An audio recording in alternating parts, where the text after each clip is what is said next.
আশ্চর্য এক পৃথিবীতে মুসলিমরা বাস করে। সমগ্র পৃথিবীর বৃহৎ অংশ মুসলিমদের খনিজ সম্পদে পরিচালিত হয়, অথচ সেই পৃথিবীতে মুসলিমরা অন্যের অনুগত হয়ে দালালি করে অন্যকে প্রতিরক্ষা ব্যবস্থার সমস্ত কাজ দায়িত্ব বুঝিয়ে দিয়ে নিজেরা চলে, অথচ তাদের খনিজ সম্পদ ছাড়া সেই প্রতিরক্ষা ব্যবস্থার কোনো কিছুই তারা গড়তে পারবে না। সমগ্র পৃথিবীর মুসলিমরা সর্বোচ্চ খনিজ সম্পদ তাদের নিজেদের কাছে থাকার পরেও তাদের প্রতিরক্ষা ব্যবস্থা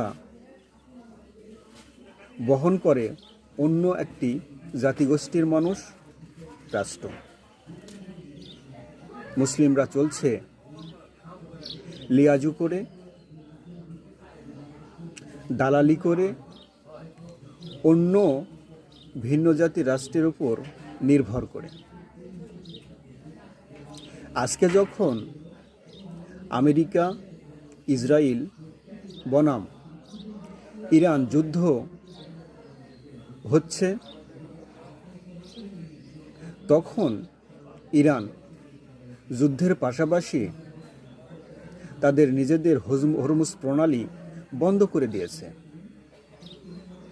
যার পরিপ্রেক্ষিতে সমগ্র পৃথিবীতে যেমন করোনা ভাইরাস আক্রান্ত করেছিল, সবাই তার সাফার করেছে, তেমনি সমগ্র পৃথিবীতে যে তেল, গ্যাস, অন্যান্য প্রাকৃতিক সম্পদে যে স্বল্পতা দেখা দিয়েছে, যার পরিপ্রেক্ষিতে গোটা পৃথিবী অচল হবার দ্বার প্রান্তে।